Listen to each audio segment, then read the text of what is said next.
Hello, ഇന്ന് ജന്മാഷ്ടമി ശോഭയാത്രയിൽ കിത്തുട്ടനെ കൃഷ്ണനാക്കി പോകാൻ വന്നതേനു കേട്ടോ. പക്ഷേ നമ്മുടെ കിത്തുട്ടൻ കൃഷ്ണനാവാൻ കൂട്ടാക്കുന്നില്ലായിരുന്നു. പിന്നെ എങ്ങനെയൊക്കെയോ ഡ്രസ്സൊക്കെ എങ്ങനെയൊക്കെയോ ഇട്ട് കുറച്ച് മാലയൊക്കെ ഇട്ട് എങ്ങനെയൊക്കെയോ ഒരു കൃഷ്ണനാക്കി എടുത്തതാണ് കേട്ടോ. തീരെ മേക്കപ്പ് ചെയ്യാനും കിരീടം വെക്കാനും ഒന്നും അവൻ സമ്മതിച്ചില്ല. അപ്പം എങ്ങനെയൊക്കെയോ ഒന്ന് ഒരുക്കി ഞങ്ങളിതാ ബസ്സിൽ എരഞ്ഞിപ്പാലത്തേക്ക് പോവാണ്. അവിടെ നിന്നാണ് കേട്ടോ ശോഭയാത്ര തുടങ്ങുന്നത്. അങ്ങനെ ഇതാ കുറച്ച് നേരം വെയിറ്റ് ചെയ്യേണ്ടി വന്നിട്ടോ. അവിടെ വന്നിട്ട് നല്ല വെയിലായിരുന്നു. കിത്തുട്ടനാണെങ്കിൽ കൈയൊന്നൊഴിയുമ്പോഴത്തേക്ക് മുഖത്തുള്ളത് മായ്ക്കലും പൊട്ട് പറിച്ചിട്ടാളലും മാല അയച്ചിട്ടാളലും അങ്ങനെ ഒന്നും അടങ്ങി നിൽക്കുന്നേയില്ലായിരുന്നു കേട്ടോ. അപ്പം എങ്ങനെയൊക്കെയോ ഒരുവിധം അവനിതാ എടുത്തൊരു കണ്ണനാക്കിയിട്ട് ശോഭയാത്രയിൽ കൊണ്ടുപോവാണ്. അങ്ങനെ ശോഭയാത്ര തുടങ്ങി കേട്ടോ. കഴിഞ്ഞ പ്രാവശ്യം നല്ല മഴയായിരുന്നു, പക്ഷേ ഇപ്രാവശ്യം നല്ല വെയിലായിരുന്നു കേട്ടോ. കുറച്ച് അങ്ങോട്ട് എത്തിയപ്പോൾ വെയിൽ മാറി, എന്നാലും കുഴപ്പമില്ലായിരുന്നു. എന്താണെന്നറിയില്ല, കിത്തുട്ടനാണ് ഈ പ്രാവശ്യം ഫുൾ അച്ഛൻ്റെ തോളിലായിരുന്നു കേട്ടോ. അച്ഛൻ തന്നെ എടുത്താൽ മതി എന്നുള്ള വാശിയൊക്കെ ആയിരുന്നു. അങ്ങനെ ഇതാ പ്രശോഭേട്ടൻ തന്നെയാണ് അവനെ എടുത്തത്. ഇതാ ബിസ്ക്കറ്റൊക്കെ തിന്ന് നടക്കുകയാണ്. ഈ കാണുന്ന ശംഖാണ് കേട്ടോ ഞങ്ങളെ ടാബ്ലോ വരുന്നത്.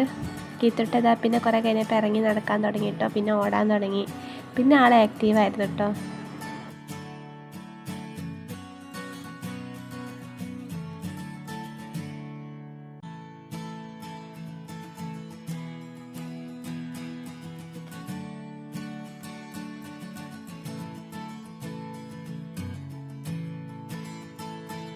കുറച്ച് നടന്നതിന് ശേഷം പിന്നെ വണ്ടി കയറി ഇരിക്കണം എന്ന് പറഞ്ഞപ്പോൾ അതാ വണ്ടിയിൽ ഇരുത്തി കൊടുത്തിട്ടോ.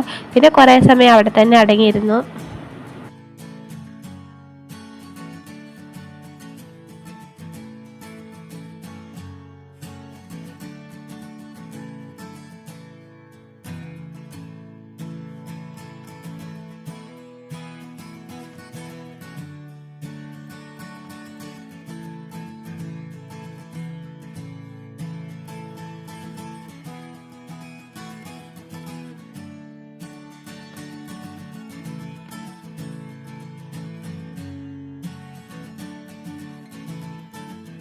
പിന്നെ കുറച്ച് കഴിഞ്ഞപ്പോൾ വണ്ടിയിൽ നിന്ന് ഇറങ്ങണം എന്ന് പറഞ്ഞു കേട്ടോ. വണ്ടിയിൽ നിന്ന് ഇറങ്ങിയതിന് ശേഷം പിന്നെ ഇറങ്ങി ഓടലായിരുന്നു. മുന്നോട്ട് ഓടാതെ തിരിച്ചൊക്കെയാണ് ഓടിയത്. പ്രശോഭൻ കുറച്ച് എൻ്റെ വൈത്താലെ ഓടിട്ടോ. ഏകദേശം ഒരു 6:30 ഒക്കെ ആകുമ്പോഴത്തേക്കിനും നമ്മുടെ ടൗണിൽ ആ ഒരു മാനാഞ്ചിറ ആ ഏരിയയിലൊക്കെ എത്തിയിട്ടുണ്ട്. മുതലക്കുളം എത്തിയപ്പോൾ തന്നെ ഒരു 7 മണിയൊക്കെ ആകുമ്പോഴത്തേക്കിനും എത്തിയിട്ടുണ്ട്. അവിടെ ഏട്ടനും അമ്മയൊക്കെ ഉണ്ടായിരുന്നു, അവരെയൊക്കെ കണ്ടു. പിന്നെ നമ്മൾ കുറച്ചും കൂടി മുന്നോട്ട് പോയിട്ടാണ് നമ്മൾ റിട്ടേൺ ചെയ്തിട്ട് അമ്പാടിയിലേക്ക് കയറുക.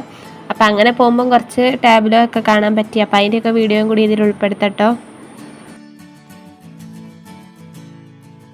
അങ്ങനെ നമ്മുടെ ശോഭയാത്ര ഇത് ഏകദേശം അവസാനിക്കാനായിട്ട് ആ കാണുന്നതാണ് അമ്പാടി. അവിടേക്ക് കയറുന്നതോടെ ശോഭയാത്ര ഉണ്ടാവും കേട്ടോ. അപ്പോൾ അവിടെ നിന്ന് നമുക്ക് അവിലൊക്കെ തരും.